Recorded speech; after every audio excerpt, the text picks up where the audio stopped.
What's up, y'all? I'm Lex-Jordan Ibegbu. Thanks for tuning in to my new episode of Wahala Talk. Today, we have a North Carolina political tycoon, a legal maven, and a champion for the people's rights, Ms. Deborah Ross. Thank you so much for being here, Ms. Ross. Oh, it is my pleasure. It's such a great honor for you to be on Wahala Talk, my little political podcast show, or whatever you want to call it. I think it's great. Most definitely. Thank you for being an inspiration. So we're going to get right into it. Okay. I wanted to know, what led you into public service? Was it growing up in Connecticut? Was it coming down to North Carolina? Because things are a little different down here. Was it going to school down here? What was it? Well, the thing that led me into public service was my mom. Really? So let me tell you about my mom. And I think the thing that led her into public service was her mom. Mm-hmm. So my mom was a stay-at-home mom, but she had a real commitment to the community. Mm-hmm. And lots of moms, do more in the community than people who have jobs, right? Because they don't have a lot of time, because my mother had 3 kids in 3 years. Wow. That's quick. Strong woman. And I had 2 brothers that came behind me. Mm-hmm. But we lived in a small town. I grew up in a small town, kind of like Garner. Okay. Right on the outskirts of Hartford. It was called Bloomfield, Connecticut. It was all American city, just like Garner was. But we had 1 high school, 1 junior high school, 1 League of Women Voters, 1 scholarship foundation. And my mom really cared about making a difference in the community. Mm-hmm. And it was during the time of women's rights. Okay. So she had me right in the middle of the civil rights movement. I'm the oldest kid. I was born in between the March on Washington and the letter from the Birmingham jail. Okay, so I was born in June of 1963. And that influenced my parents. Both of my parents had gone to integrated high schools. Oh, wow. They grew up in cities. My dad grew up in Philadelphia. I was going the early 50s to late 40s. Yeah. Okay. Yeah, that was in the 50s. Mm-hmm. That was in the 50s. Because my mom was born in 1940. She's about to be 80 years old. So it was, 1956, whatever. Mm-hmm. And the community that I grew up in was naturally integrated. Mm. So, and because we only had 1 middle school, 1 high school, 1 junior high school, that was something that was very attractive to my parents. Mm-hmm. It's interesting, though, because when they moved to Connecticut, because that's not where they were from, people told them they didn't want to move to that community. Mm. That was back in the, we still have some of that, but that was really back in the time of redlining and things like that. And they were like, no, this is exactly the community we want to move to. And then both of them got involved. Now, my dad didn't have as much time. He was a doctor, but he was like the doctor for the, for the little football league and for all of those kinds of things. And he was in Civitan, sold the fruitcakes and whatever. Mm-hmm. But my mom is a people person. So that's where you get it from. Yeah, she got all into getting her friends elected. They started a community newspaper. She was on the League of Women Voters. She had me going door to door to raise money for scholarships for underprivileged kids. I mean, that's where I got it from. Mm-hmm. So. Okay, I can see it's in the blood. You're not new to this. You're true to this. So, earlier in your legal career, you were a state director for the ACLU. Yes. Right, and during that time, you worked on various juvenile justice issues as well as some race-based statistics for traffic stops. So, given the current time that we're in now, do you feel like you laid the foundation? I feel like sometimes when I read the paper, I feel like I'm going back 20 years. Wow.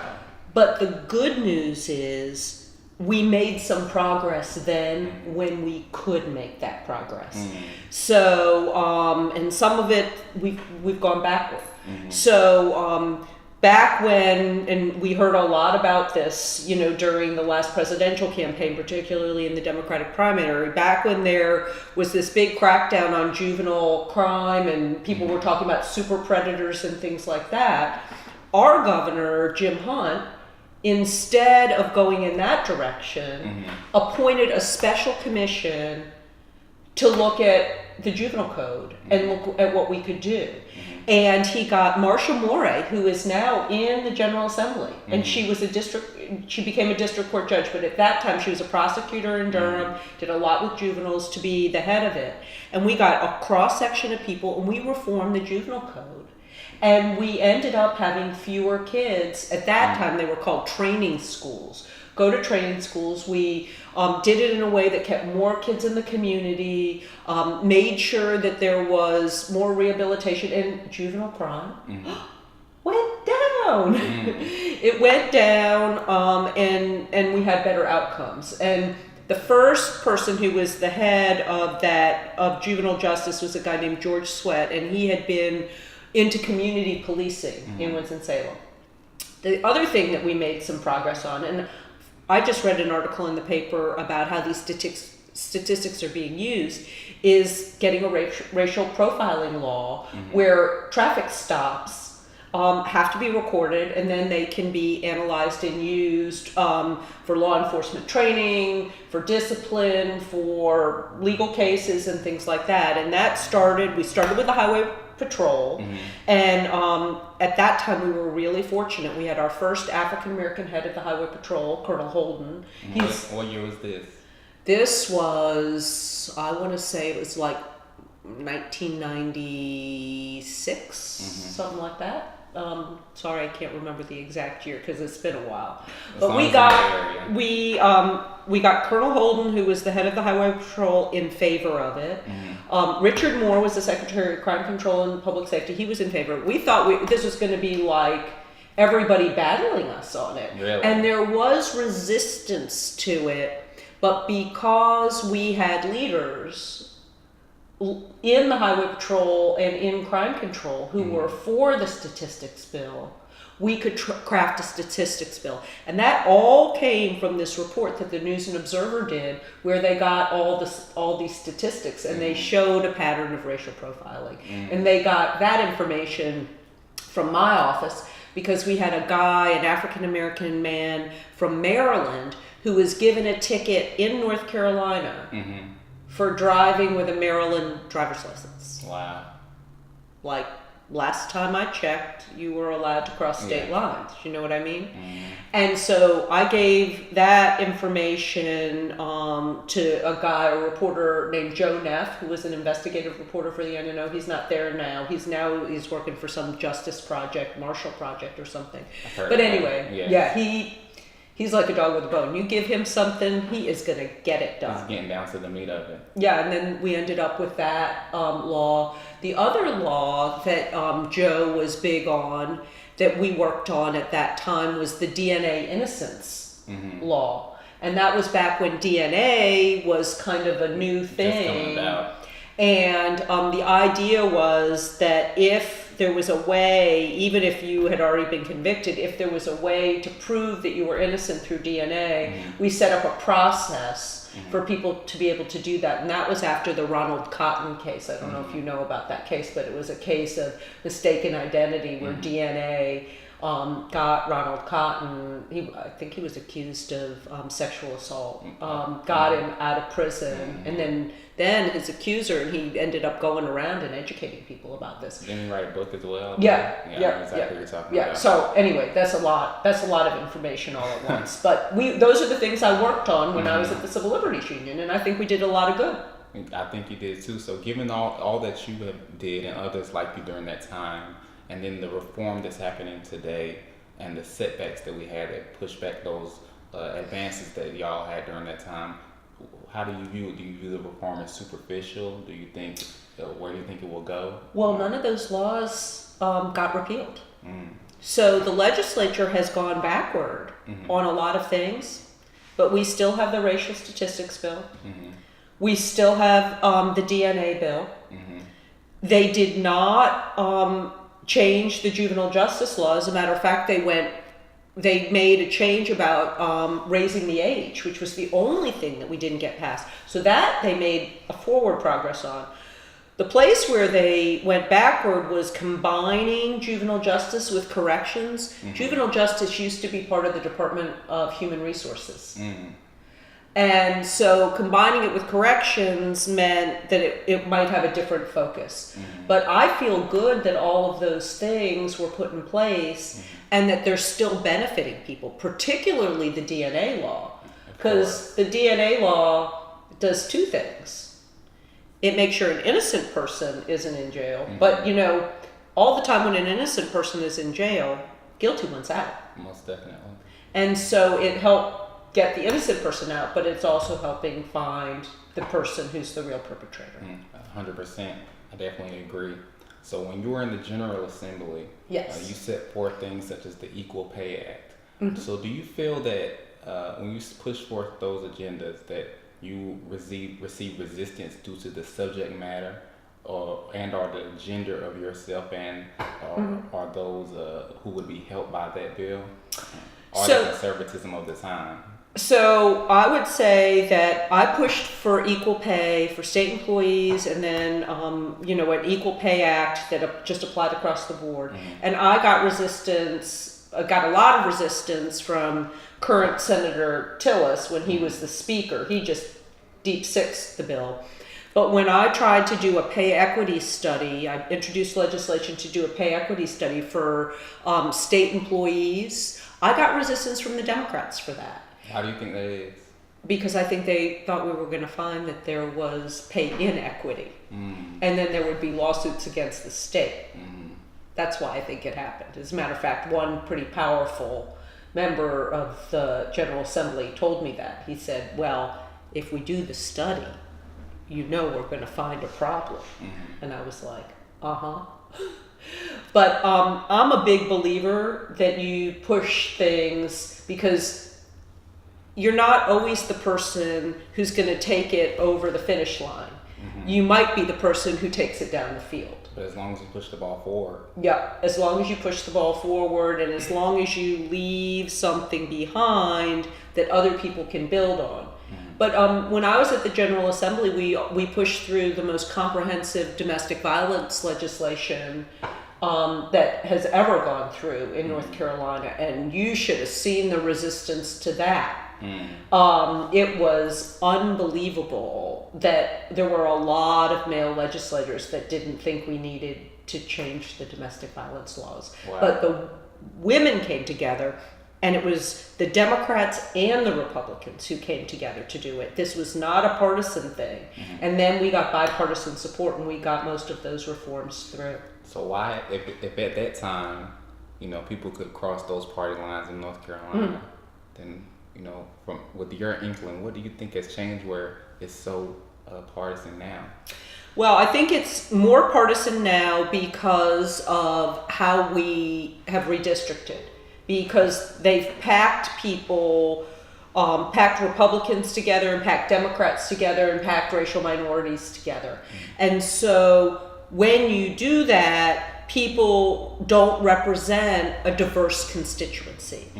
If you represent a diverse constituency, then you can see how it's easier to figure out how to work with diverse people around you. And then you can craft things that maybe can get some of that good traction and good response. But the other thing is when you represent, just Democrats or just Republicans, then the primary process determines who's going to be the person who's going to win, because you win the primary, you win the general election. And that means that makes it less diverse. It makes it a much smaller group within your party. And the Republicans saw that with the Tea Party. The Democrats have seen that too. And my experience is that the more diverse a group of people you work with, the more likely you are to get good ideas. But also the more likely you are to learn how to listen to other people and get things done. I agree completely. I think there always needs to be that balance because, when anything is too far in the opposite direction, it may not be as efficient. You have to have other people's ideas to kind of mold you and bring you to center. Yeah. So during your run for U.S. Senate, Richard Burr ran an ad that was kind of similar in a similar playbook to, in my opinion, how George Bush did with the Willie Horton ad and against Dukakis. So at what point do you think the citizenry will be able to see through these type of like racial political plays and advertisements? Yeah. Well, to be clear, he ran some nasty ads against me, but the worst of that kind of racial ad was run by the tobacco companies.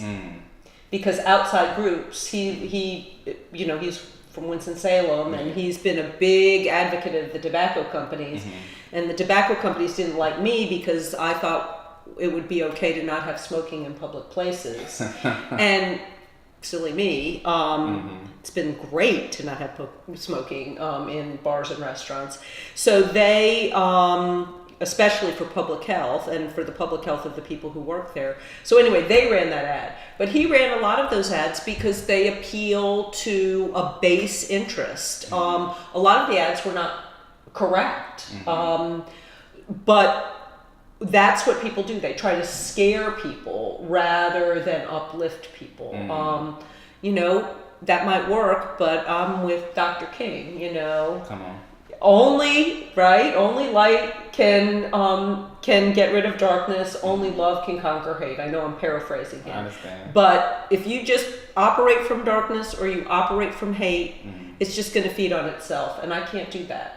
I just, it's just not who I am, and I don't think it makes our society better, and I certainly do not think it is the way to teach our children.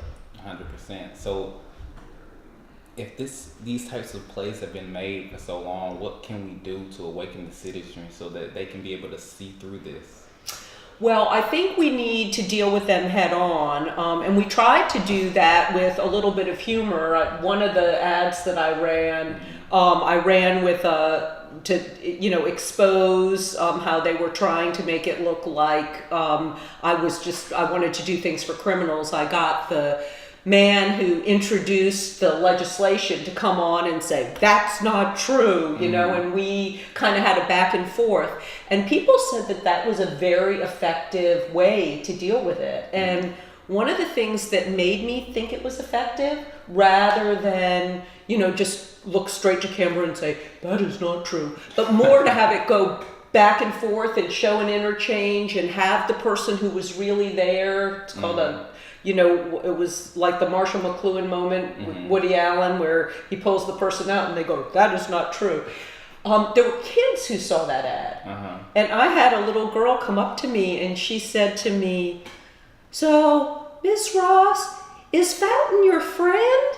You guys are on TV all the time. And so out of something that was so negative, I had this young girl talk about how I was friendly. Most definitely. With this other person. And I think we need to just turn these things around, just turn them around. I always say, it's something I tell to my friends, people are always going to throw dirt at you when you're shining, but you have to take that dirt and use it as something to stand on and grow from, rather than something that buries you. I like that. Most definitely. I'm going to use that. You can use it. Okay. Make sure you tell them you got it from Lex-Jordan. I'm going to say that's a Lex-Jordan original. So during your tenure with the General Assembly, towards the end of that tenure, were you able to witness the shift that started happening in North Carolina with the legislature, and how was the culture at that time? So when I left the General Assembly, it was so different from when I came to the General Assembly. First of all, there was kind of a claustrophobic culture in the building itself. So when I first came to the General Assembly, there are all these doors around the General Assembly, and then there are these like big brass doors that you go through. Well, they locked all the side doors. Really? Because they were afraid of Reverend Barber's protests. So if you had to go to the bathroom and you were a member of the General Assembly, you had to go out either the front or the back. I was like, I'm not afraid of Reverend Barber. I'm not afraid of the people who are out in the hallway. Why are you telling me? And then they had guards inside.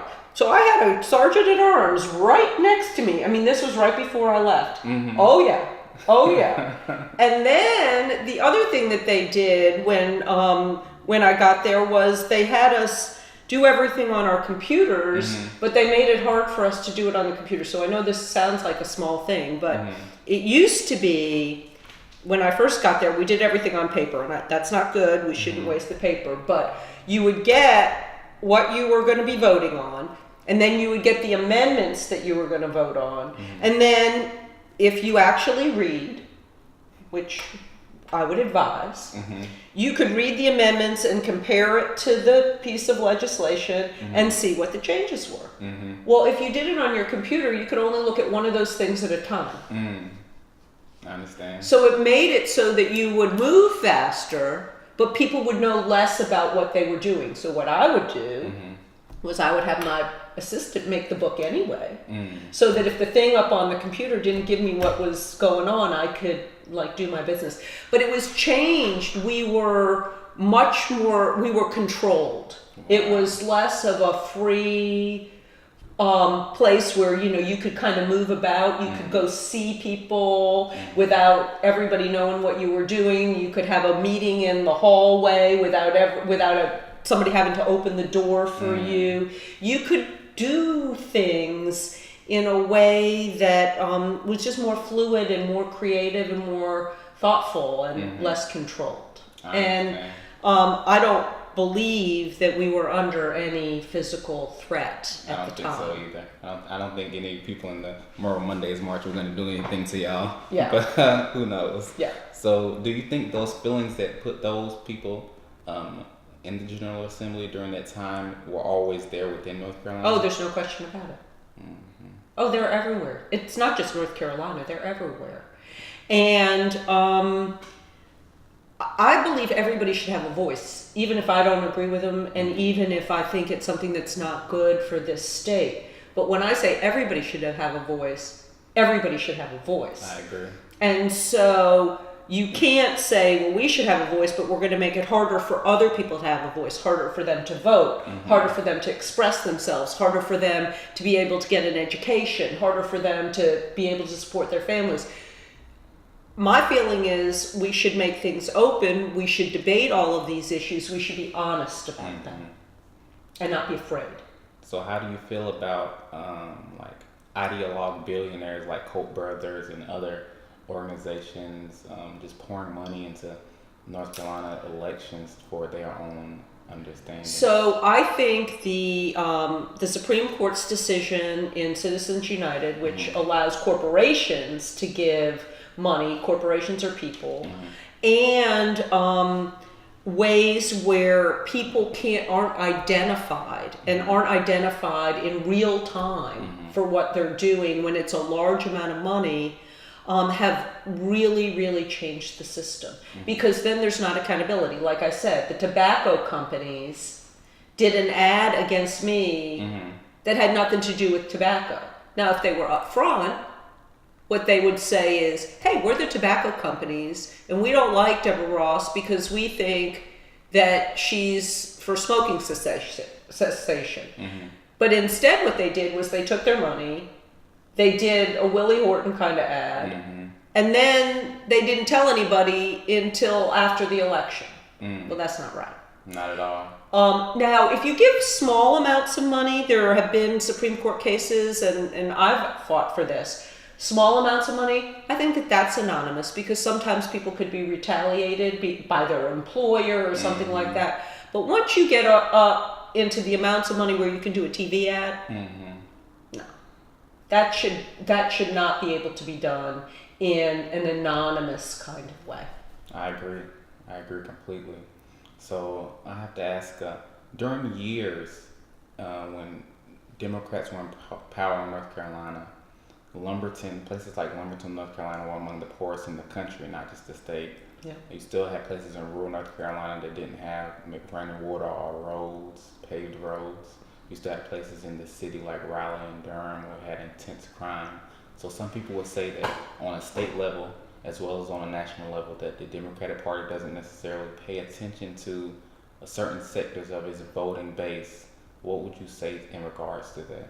I would say that we didn't pay enough attention, not just to the voting base, but to the potential and the future of the state. Mm-hmm. And the history of North Carolina, you can't avoid two things. Mm-hmm. North Carolina was in the Confederacy. Mm-hmm. So we have a sad racial history, and people have not been respected, compensated, and given opportunities equally, since North Carolina became a state. And we're still catching up from that. We have some things that we've done that have moved things forward, but we haven't done enough. But the other thing about North Carolina is just something about the economy all over the country. So you can see this in rural states that might not have the same racial diversity. Mm-hmm. And that's that the economy has changed from a manufacturing and agriculture economy to a knowledge-based economy and a service economy. Yes. And so North Carolina, went through a couple centuries when you could get a job without having a college degree, or maybe even a high school degree. Mm-hmm. At certain points in our history, you could easily support your family doing that. But North Carolina realized that we needed to support higher education, and that's why we have the first public university system. We had more HBCUs than almost every state in the country. Now, of course, that came from a history of segregation, but the HBCUs provided opportunities. People came from all over the country, all over the world, to come to some of the finest, to Shaw University, my God. So we had this history of higher education too, but when the state invested in the higher education, it didn't then also invest in K through 12 education. And that didn't come really until probably the last 20 or 30 years. Really? Terry Sanford was the first one to start to do that, with starting the community college system. And then he wanted to raise the sales tax and put it into the public schools. And that became controversial because the sales tax is regressive. Mm-hmm. But the idea was that we needed to improve our K through 12 education. Because in that economy, in the economy that we had before, it didn't matter whether you had a college degree or because you could get a good job in a factory, or you worked on your family farm. Now, of course, you might be able to do more beyond that, and you might there might be other things that you might want to do. But I think that it's the combination of the history of slavery and the economic changes that happened at the end of the 20th century, that the Democratic Party didn't do enough about, of course. Nobody did enough about. And we lost human potential. I agree. The setup of North Carolina being a right to work, and the city, the metropolitan areas being so spaced out purposely, it can have an adverse effect. But you spoke about schools and colleges and students. So as of recent, with the Trump administration, there have been whispers of recession. So if that occurs, then who will bail out the students?